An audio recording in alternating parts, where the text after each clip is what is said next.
theory, could exploit that by not banning the Lion. Well, if G2 doesn't ban Lion, then they're going to use Lion. But they're going to ban Lion. So, I mean, it's a foregone conclusion at this point. They've been doing this pretty regularly for a long time. I like to pretend there's this chance, like the tension's there, but now it's not happening. Now, it's important to remember that this is actually the best player in the world against the best player in the world. Oh, well, that is going to be pretty hype. Yeah, Liven versus Fabian right now. This will decide it. Super exciting. I mean, we've seen a couple of matches like this before where these teams have gone against each other.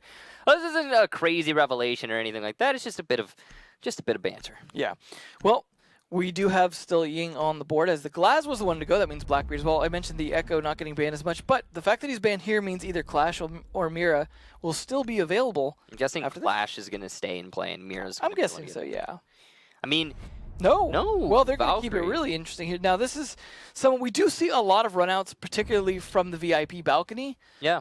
Coming out on this map with Valkyrie in play. It's a very common thing to see for some peaks, as well as there are even some peaks from the Aquarium balcony as well. So maybe it's just a case of like being able to secure your approach to the building a lot safer. I really like this this operator ban of Valkyrie. I think it's going to give you a lot more maneuverability options on the attack, and that's exactly what they're doing when G2 bans Lion. That's exactly what they want. They're angling for maneuverability. When they ban Valkyrie, it's the same exact thing. You don't have to worry about a Valkyrie camera hidden in any odd location that's going to catch you off guard. Now, because Clash is left unbanned, Giannis is going to 6-pick into that shield operator, and that means that their opponents, Millenium, are not going to be aware of Clash's existence until they drone them out. Now, we also have a Maverick being played here, so that could potentially come into play as we have both the new operators. If it were Penthouse, I would say maybe a little more likely to get use out of the Maverick. There's still some uses of it down on this site, but it is a little bit riskier because, you know, some of the important walls that you see them reinforcing there are ones you're going to be pretty exposed while trying to open those. You're exposed to maybe either the courtyard or the lobby or even the bars. It's not the safest place to be trying to open, but there are some possibilities. There are some other ways to do it. Of course, you can try if you can get into bathroom and get some more peaks in delivery, but that's not going to be really that impactful. So I don't know if Aces is going to be doing a lot with his utility, but they have plenty of other utility. They do have the smoke potentially from Ryze if they want to cover something he's doing up. But not going to be a big deal. Renchir, though, being allowed to play his Blackbeard, that we know he's so good at, is definitely going to be, I would imagine, fairly impactful, unless G2 are just very prepared to counter it. And we talked about how Blackbeard is an operator, especially on this map that has a high possibility of being banned. Coastline is very favorable to the shielded operator. Yeah, we've seen it even impactful on Kitchen, not just Penthouse as well. See him here being used to clear out a bit of hookah. So he can start pushing there, but he can't, unfortunately for him, see that Clash shield just sit around the corner. No, just trying to apply some pressure while his teammates drone things out, gathering information. You see Liven using the LMGE. We actually saw yesterday a clutch from Sexy Cake in Liquid versus Immortals, where he was just pre-firing for days after he picked himself back up off the floor, and the LMGE proving its worth as a weapon. Ryze going to take out Giannis, though, so the shield's gone. That is not a great start for G2, and as Millenium gets a second kill thanks to Ryze's positioning inside of the minibar, and it's looking better and better for Millenium. What's interesting is that Ryze got the kill on the Clash without using his Firebolt, because Capitao is, I would say, without doubt, #1 counter to Clash at this point, and still didn't have to use that. They just had a good flank, keeping him distracted with that LMG you were talking about from Liven. So good start for them, because now he still has 2 Firebolts in play to help potentially cut off rotations as needed. Now, a great thing to note for Millenium is that they've been so efficient with their time that now they can just slow it down a little bit. They don't need to get ahead of themselves. They managed to get 2 kills in the span of 1 minute. So gauging their next moves wisely is probably the good call. And they're just going to be rotating all around that top floor, looking for opportunities and holes in the G2 defense. I like the classic, use Blackbeard to help clear an initial area for your kind of point men to get in there, and then have him rotate around to actually attack the site, which is perfectly played. But Pengu also perfectly countering it. Good teamwork from the Jaeger, who might have gotten a little peek out there from the Sunrise window, it looked like, and Gogo with a quick flick around, saving his own skin. He is a little bit low on health, but now it's back to 3-3. As I say that, there goes Liven.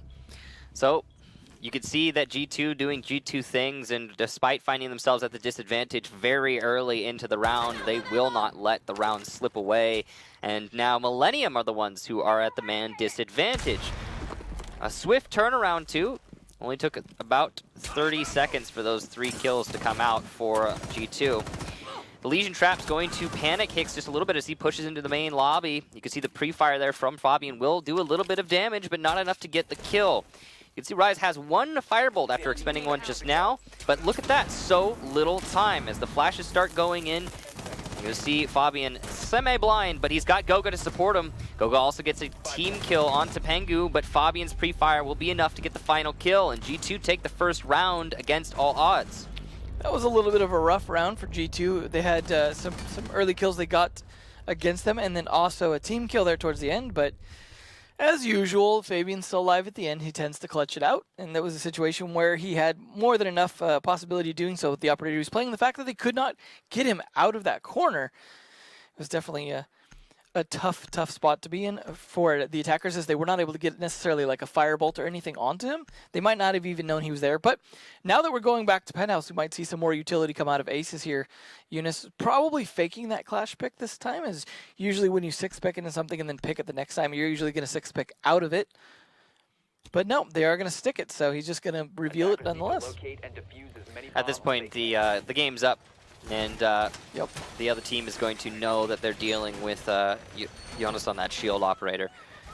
No reason to hide it. Didn't really work out great for G2 in the first round, but then again, it didn't matter in the end, as G2 managed to clutch it out, as G2 does. Yeah, we'll see if Eunice can be a little more useful this time. It was due to his positioning and the fact that he didn't really have a teammate backing him up. And that's the thing is, while Clash was pretty good before in playing solo, now that the nerf has happened, Clash not so good at one-on-ones anymore. You really need that teamwork to be able to actually do anything, because you cannot just quick switch to the gun. So G2 going with the typical strategy of reinforcing the VIP wall, and they'll be opening up holes just underneath it to deny thermite charges or Habana Excaros when they should come from Millenium. A very predictable strategy from G2, but also a predictable counter, and still works. Absolutely. Well, we'll see though if they can clear as efficiently as they did last time. They're looking like they're going for a typical hookah clear again this time, but also working their way over to the balcony. This time they don't have the Blackbeard, which is kind of ironic in a way, because this is the site he is typically the best on. But at the same time, Renshiro is a very good Twitch, so I imagine we'll see some utility get out of that. Would potentially be useful to clear out the Mira windows had they brought Mira, which this time, again, surprisingly they did not. It is the reverse of what you would expect, because downstairs doesn't necessarily need it as much as this site does. Rise looking for an angle. Last time he was able to do so much damage to the defense early on, but not so here. A minute transpired, and the customary 2 kills that Millenium have been able to get will not happen. They do have a good amount of control, though, over by the hookah and VIP. Cantor Ketty still inside of Billiards Aqua, and he could do a significant damage from this position, but he doesn't seem to be confronting any opponents immediately. Zofia Lifeline will push that shield away from the Clash's cover, but so many kills are happening here in the meantime. As Liven manages to get the finish off on Jonas, he was down from behind, leaving just Fabian and Cantor Ketty in a 2 versus 4. Some pretty extreme action happened as Millenium started to push their way to the site, and those roamers who were playing just a little off-site from G2 were not able to stay alive. Well, they have enough utility to be able to kind of delay this a little bit. They've got the Evil Eyes and the Legion Goo Mines, of course, that they can use to potentially even stall a plant out if they walk on those before going for that plant. But with 4 people left alive, this is going to be down to some heavy fragging out from these two. Yeah, G2 right now is all clustered together. Of course, Cantor Ketty and Fabian both stuck in that projector, that home theater. It's not a great position to get a clutch from, especially when your opponent surrounds you on all sides. And here, ooh, Ace is trying to bait out the torch there. He possibly could have actually just gotten a free kill, but he peeks into the doorway and gets the kill regardless. Going through his hole, he's going to try and find his second opponent, and he will. Aces, a great play there on Maverick. And we'll get the final 2 of G2. And now the round count will be 1-1. Well done. Fortunately, we will have to kind of rehost the game real quick because of some, I believe, settings issues. But nonetheless, there was only 2 rounds in, so hopefully it won't take too long to get back to that. But so far, I gotta say, not terribly impressed with Eunice's Clash. I feel like compared to how he plays, for example, on Bandit, it is definitely not working against Millenium. And I would say that's down to Millenium's teamwork. They're doing the job of flanking him very well, which is typically what you're supposed to do against the shield. Yeah, using their Zofia lifelines and their firebolts very efficiently. So props to Millenium for that. Jonas just a little too exposed. I think he needs to play more passively with that Clash if he wants to see success with it in the future. Maybe in a position where his teammates can support him. This almost feels experimental, like they're trying to see what they can get away with against a team like Millenium. Well, as we've touched on in the past, one of the main hallmarks of the G2 defense is that they tend to play with probes, right? With their defenders a little extended, but always able to find their way back to the site before they are executed. Well, with the Clash in play, those probes have not been able to make it back to the site yet in the 2 rounds we've seen transpire. G2 keeps losing players early on because of that play style. And I think it's maybe not Bandit specifically, but the 3-speed factor and the maneuverability that it offers to the roamers. And G2 not having that in all of their roamers means as soon as they lose one, they look for vengeance, and the rest of the roamers double up, and they end up losing the fights to the Millenium roam clear. That's the way it's looking like it's playing out right now. We didn't actually get to see the last round, really. We saw what happened with the Clash, but the rest of the roamers dying elsewhere, kind of off screen. But on the first round, that's pretty much it. It was the probes died before they could get back to site, and that seems like what's happening in all of these rounds. Yeah, and I just was pointing at Junus's Bandit specifically because he's usually so good at being that probe, usually playing this very fluid roam game with the Iron Sights MP7 and doing a lot of damage as well as, you know, at least keeping them busy for a while. But all he's doing at this point is just keeping them busy without really doing any damage back. And I think that's costing them in terms of manpower here. I mean, Fabian and Kanto are doing a fine job on their role. We're not necessarily, as you mentioned, we didn't get to see what happened with a lot of the other players, but hopefully this is a case where they're going to play a little smarter. Eunice, though, all the way on the other side of the map, that slow speed, I think, is really hurting his ability to continue to help throughout the round. You can see Millenium trying to open up that wall towards B so they can get a default plant inside of the site just by the couch.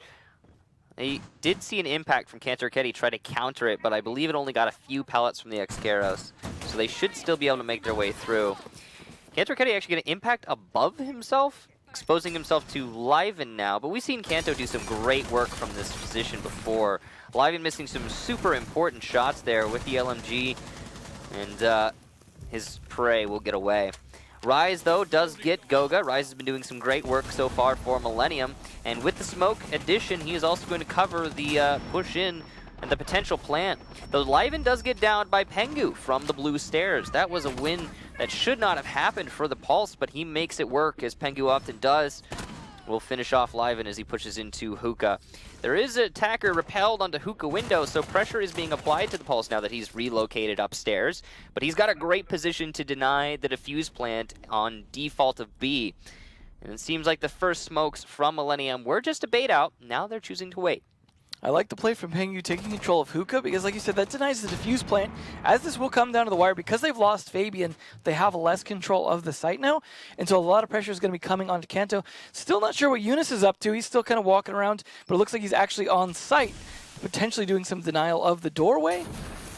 Good information from that evil eye. Will call out aces, and Pengu will get the kill because of it. Rise, though, again, really showing his worth in this match as he gets another kill and then the final kill. So well done to Millenium, and Rise in particular. They take another round, putting themselves up 2-1.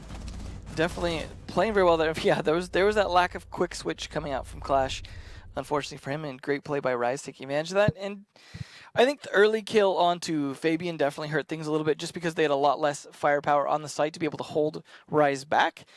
I mean, again, though, there was some good plays by Pengu there, going around upstairs, taking control and finishing off Liven, and then coming back down for the flank.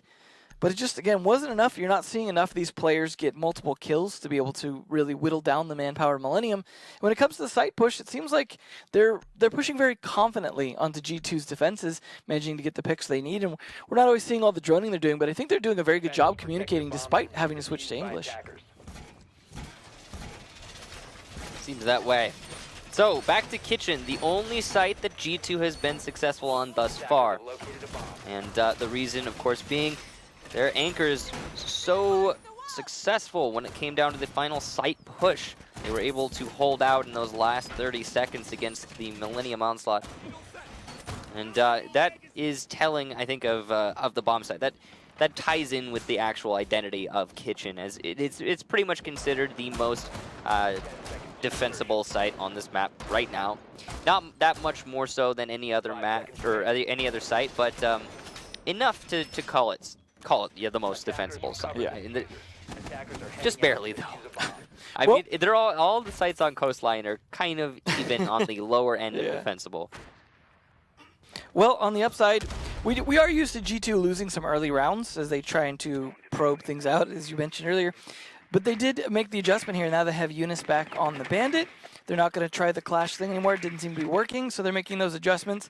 I have a feeling we'll probably see this round go over to G2 if they play it as well as they've been playing it previously, especially with the adjustments. And we may see a bit of a swing back, but there are only so many defensive rounds left, as there's just this one and the next one left for G2. Yeah, I'm really happy to see Jonas no longer playing Clash. Does not seem like he has a good grasp on the operator just yet. Either that or it comes down to Millennium's excellent counterplay on that Clash. They have been bringing Capitao every round, specifically to counter the Clash and to allow for site cover. A versatile operator, often overlooked, and Pengu, speaking of under, is going to get the nice headshot onto Renshiro, who is trying to prone peek through the side entrance door. Rai is still in play, though. He will cut off the rotation for Jonas, keeping him stuck in bar. He's also going to get Pengu. Excellent shot for him. He's just a little bit cautious of this push into the Sunrise bar. He knows he's got to deal with somebody, but he doesn't know who or where. Inside a main lobby, Fiving going to do a little bit of damage. 2 aces before retreating back into the site. Jonas with the pre-fire through the broken hole. Not going to land his shots. Rise will die to a single bullet from the Bandit MP7. Sneaky little hole there from Maverick might be a big factor here. If they're able to push him into a position where aces can get the shot on him. Not that, unfortunately, pre-fires the wrong direction. Oh no, the mark from his teammate causes a false pre-fire, and as a result, Rise's death. Now Millennium are confronted with a man disadvantage and positional disadvantage as well. You could see they have not been able to take away ground from G2. Again, thanks to Jonas' excellent play on this Bandit, as you were talking about earlier. Liven pushing into the bar now, using his lifeline to disrupt Jonas. He will just slowly peek around and get the kill, finally getting control of Sunrise Bar in Millennium's favor. Well, this is definitely going much slower for Millennium than previously. They did even out the man count at 3-3, but they seem to have a lot less control than they had on the previous attacks. This is definitely working out much better. They have their 3 main site players left. Yeah, unfortunately, they lost Eunice, but he did a lot of work before dying. So they are in a good position given the fact that it's just 3 men left to try and pinch this out. Looks like it's going to be delivery push from Millennium. They do have one player not with them here, and that's going to be a push from the Sunrise Bar. Liven gets another kill for himself, but Cantor Raketti will shut him down, and Fabian in a position to deny the defuse plant once it's called out. He gets the first kill onto Hicks and gets the second as well. A nice flick onto Aces, and not even an ADS necessary for the Maestro. G2 take another round, and it's even 2-2. Well, this is looking like the start of maybe a little bit more of a comeback here from G2, who were, as we were talking about, struggling a little bit once they made the adjustments, so they seem to be doing just fine. I imagine we'll still see some back and forth, but I expect a little bit more dominant play from G2 now, although that was still down to a 3v3 towards the end, so it definitely wasn't in a situation where I would say they were dominant, but they seem to be finally slowing down Millennium, getting an idea how they're playing against it, especially like, for example, the Capitao plays. They're able to kind of adjust to that. You saw the Firebolts come out and not succeed in getting it. Did push people a little bit, but never succeeded in pushing people into a kill directly. Hicks bringing out his infamous Fuse Shield. Should be fun to watch here, though, as they're going to go to Penthouse Eater. Now, this is one where I could see some potential utility out of pushing right through that the penthouse door on into the site and trying to take it. Of course, last time Millennium went here, they were very successful. They shut down the roamers of G2 early on and left just Fabian and Cantor Raketti stuck inside of Projector or Home Theater. From there, it was an absolute slaughter in a 2 versus 4. No chance for G2. This time, however, yet again, G2 have rotated off of Clash, as Clash seemingly not working against the Millenium formula. And they will have Jonas back on that Bandit. So I think there's going to be a little bit more lethality from the defensive roam game. They're still going to have to be cautious, of course, of that back wall on Theater in terms of, we saw Aces, for example, open a hole in it before. Didn't necessarily lead directly to a kill through the hole, but he absolutely got the intel he needed to make the kills on the hallway. And it worked out for him overall. I would expect if he has the opportunity to do so again, he would, maybe in a slightly different position, just so they're not expecting it. Especially if they're in the middle of being distracted by Hicks as he's trying to push in. That is the perfect opportunity to pop a little hole and shoot them from behind, if they're willing to fall for that. Again, they're not bringing the mirror, though. This strategy from Pengu would be great if it were not for the fact that there was, oh no, a huge mistake from Millenium, and they're going to open the drop down before they can use Hicks's fuse charges. That's potentially a waste there. They are going to clear out the ADSs, of course, but they could have gotten, in theory, a little bit more out of that if they had chosen to use the fuse charges first. Possible that Pengu was expecting that, though, and waiting for fuse charges. Maybe going for, wanting to go for a shot. And certainly wouldn't hurt, though, if you have 3 of them and you don't need all 3. Yeah, quite right. Unless Pengu shoots you through the drop down, as I was suggesting, it's possible that he was waiting for that. Anyway, after opening up the drop down above the bathroom, there will be now a slow push into VIP and Guitar Hallway, as is typical on this site. Well, smokes are already coming out, though, a little bit early, which is just to try and get Hicks here. That's 2 smokes now. Goga, unfortunately, not doing a ton, and he's already taken some damage himself. Yeah, definitely some wasted utility there from the smoke, and he's not going to be happy about that, not getting the kill on Hicks, as he could just hide away in the corner. Position well known to G2, and here come the lifelines who try and disrupt the rest of G2. Those 2 ADSs being used in the bathroom, really showing how much of utility was invested from the defenders. Liven will get the first kill onto Goga, so that last gas canister not going to see any use here in this round. Smoke's coming out from Millenium. They're going for a plant, and might just be a bait out initially. Hicks is going to eat a lot of damage to his hand there as he attempts to push, and he's being marked and called out to the rest of the defenders.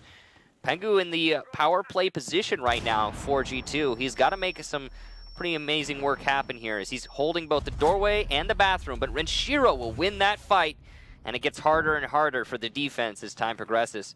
But speaking of time, there's so little left for Millenium, and they're going to have to start pushing right now. Here come the Capital bolts, the fire and smoke alike. Cantor has line of sight, though. So does Fabian as he sprays through the smoke. He's landing his shots thanks to the marks from his teammates on the Evil Eye. Liven will get 2 more. That's 3 for him in the round. But from behind, through the Maverick hole, Jonas gets a kill, and he's in a clutch position. Renshiro is down on the floor, and the last attacker is so lit. But oh no, he's been downed. But it's Sophia. He can pick himself up, and Jonas reads the room, gets the kill, and G2 take it. What a clutch play at the moment there. Using Maverick's own hole against him. Well done. And that was just, I mean, that came down to timing for sure for Eunice, but that is why I was so disappointed to not see him on that Bandit. I mean, I'm sure there's other roles he could play, other ways he could play it, but that's the Eunice I was expecting to see that we were just not getting when he was playing on Clash. Yeah, and I think G2 have definitely learned a little bit of a lesson here against Millenium today. It's Clash is great and all, but one of the trademarks of G2 is having that full 5-man squad that can fight back. Yeah. There was a lot of work put in by multiple players there. Cantor, Pengu, Fabian, and Jonas, even Goga. You know, he did manage to delay that push. As much as he used his gas canisters early, he still managed to delay the push. But overall, you know, I feel like if Jonas had been harmless again, then it probably would have been a Millenium round, especially considering how much work Liven was doing by himself. Absolutely, and that was a great play by Hicks as well. I mean, maybe he didn't get a lot of damage done, but he was in a position to be able to keep their attention as well as get those smokes out to help the rest of his team. But of course, the Evil Eyes were very helpful in that as well. So good job on Fabian having those to be able to back themselves up so that they weren't exactly caught off guard by Hicks' smoke push. So overall, some good counter push, but it did surprise that it got down to a 1v2 in a situation where G2 still should have had some pretty good advantage, but you mentioned Liven just doing a great job. We are going to see Clash come out from Millenium as well as the sides switch here. Renshiro going to be the one to play, and we're actually seeing Kanto with his first Stokebi as well. So this is should be interesting around here, and then it's going to be on Kitchen which, as we've talked about many times, is the better bomb site at the moment. Yeah. And it will be where they start. We did see G2 start here as well, and they were successful in their first attempt. Both attempts, really, which is says a lot about the site. In all of the attempts.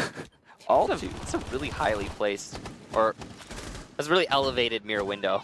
Yeah. For some reason over by Sandwich. Kind of curious.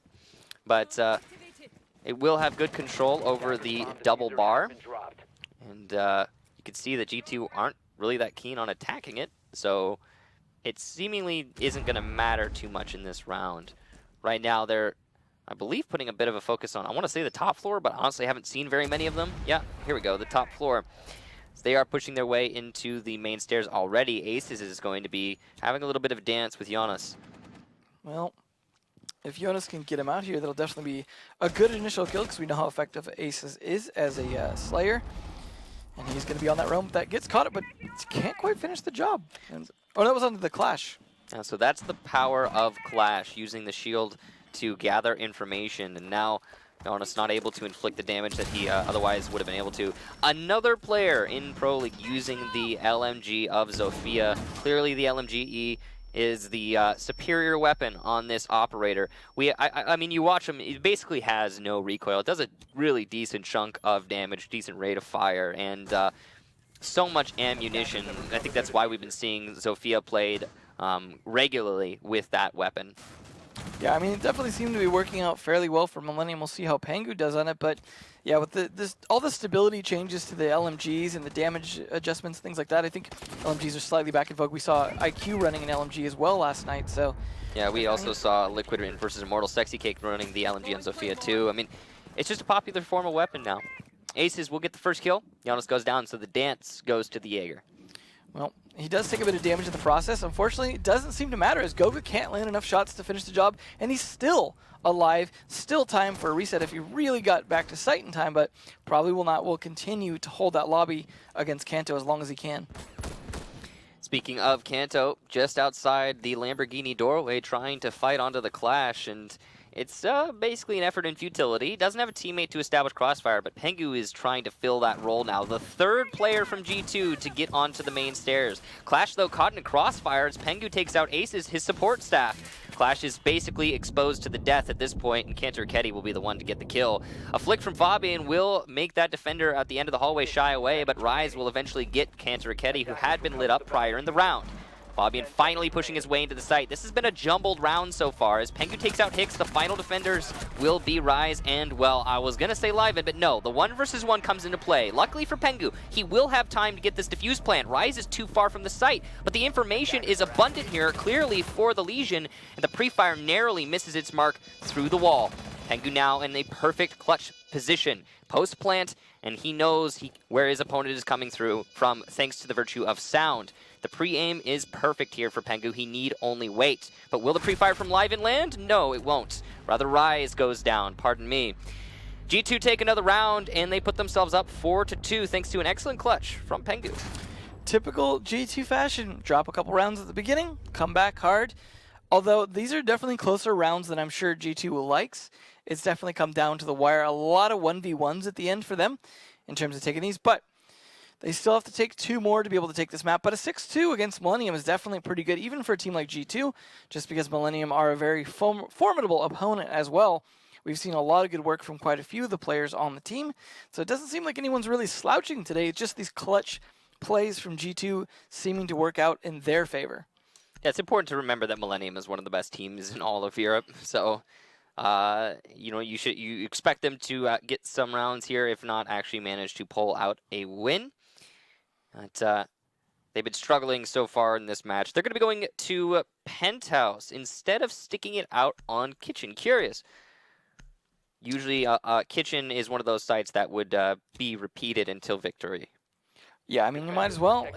It's a good one to play. I mean, unless you're trying to bait them into thinking you're going to play a different site, probably would have been better to stick it on there. But I suppose if they manage to win Penthouse, they can just go right back down to Kitchen, so there's that. They don't have to go to a third bomb site in that sense. But you could say the same for winning Kitchen and then having to go to Penthouse. So We'll see. Rise is going to be bringing out the dock. We were talking about the ACOG play earlier. Echo is banned, so this is where we're going to get some extra ACOGs in addition to Hicks on the Maestro. Liven, for whatever reason, baited like he was going to play another ACOG of Rook, but went instead with Jaeger. Not sure if that was just a last-minute decision or if he was really trying to bait something, because I mean, you're not really going to, I don't think, force too much of a counterplay from G2 with that. Millennium will be using the open strategy on the VIP wall and on the back of projectors. So this is what we were seeing in Latin America in just the day prior. The big difference, of course, is the fact that they did not make a rotation hole in the VIP wall, instead just making murder holes. One mirror window already lost for Millennium thanks to the excellent drone play of Fabian. And that is going to be a huge boon for G2 as they start their attack. Yeah, especially with the Capitao, they're able to even get firebolts through that window now. Means that corner is way less secure for them to be able to play from, even if they were to just crouch down and try and hide there. So that wall itself is going to be fairly insecure now. In fact, there might even be an angle through that open VIP wall that he can use now to exploit that. So overall, Fabian's play there, just during the prep phase alone, may have really shifted this in G2's favor. Ooh, unfortunately, as I say that. When Shiro, an excellent shot onto Jonas as he drops, attempting to cut off visual for his teammates so a plant can happen. And the plant is happening. It's cost 2 players from G2, but the plant is going down. The cover from Pengu is perfect onto Renshiro, and Fabian also takes out Aces in a ready position.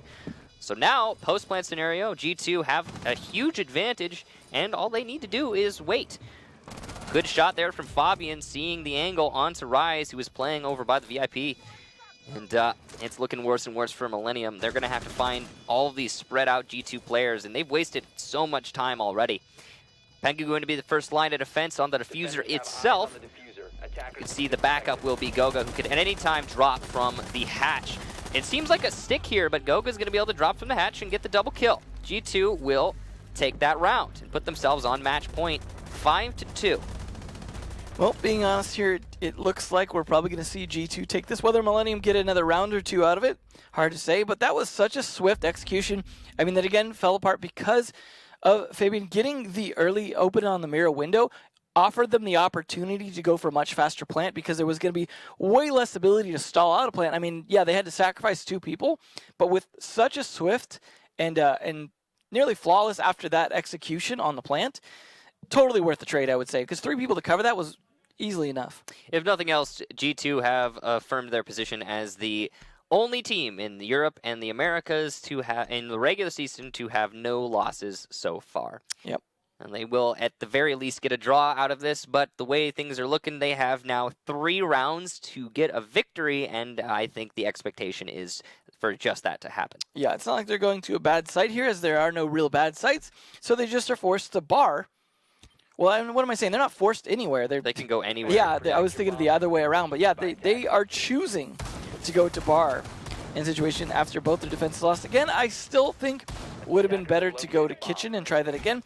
But Millennium do have a good bar defense, so I can understand they have liked bar quite a bit in the past. I think they're just trying to stay as unpredictable as possible, and that's probably the right call for Millennium. Against an opponent like G2, once G2 figures you out, you really need to start changing things, or it's just going to get worse and worse as time plays out. It's Millennium not letting the predictability factor come into play here, and they're going to go back to, well, not back to, they're going to go to double bar for the first time. Yeah, we've definitely seen it earlier, but in this case, Millennium's first time on it. They are going to have a slightly different defense, but it looks they are going essentially for the corner mirror, something we were talking about last night, but slightly offset on one of the mirrors going into there. And that's a case where that will help prevent someone from sneaking in to blue bar, which is one thing that could definitely cost you, especially when you have a rotation hole between the two like they do. Kanto going to be running that CZ, of course, because the SMG-12 is a bit terrible at the moment. Some players still choosing to use it, but you're right. I think it's pretty atrocious. I mean, it's not unusable, but it's certainly unwieldy. Yeah, it's not as good as it once was, that's for sure. Great surround play here from G2. Cantor Akedi already working his way over to main lobby kitchen area, and from here he can do a lot of flank damage as the rest of G2 is just going to be distracting from the blue bar over, you can see the south office. Now that will obviously be the primary focus for the Millennium defense. Already some bolts coming out from Jonas, and Free Fire as well through the broken mirror window. He will take out Renshiro. That was perfect angle play. Really props to him. And that's 1C4 no longer available to Millenium. Wow, Cancer Raketti, what kind of timing is that? Liven goes down, and so does the defuse plant. Ace is able to get 1 kill for Millenium, but will it be enough is the question ringing in everybody's ears. As he's managed to position himself perfectly over by the south office, but Cantor Raketti, what a one-tap onto Aces. Goga takes out Hicks, and it's all up to Rise once more. As he drops from the hatch, he is given away by the phone call, and G2 take the round and the match 6-2. Well, they definitely have not slowed down in their dominance of Europe. This is definitely looking pretty good. The 6-2 meme coming out. 6-2 G2, by the way. Yeah. Oh, well. Man. That was 2 swift executes in a row in terms of getting that plant down. I have to say, they're when they see a hole in Millenium, they are absolutely just dogpiling on it. Yep. So the, I guess the word of the day is dominance for G2. That was pretty absolute in their favor. 6-2 G2. And I think that's just, you know, it almost seems like they lost those 2 rounds so they could say 6-2 G2. But so they could test out Clash as well, I suppose. Yeah. And against an opponent like Millenium, that's no joke. Like Millenium is, again, one of the most formidable teams in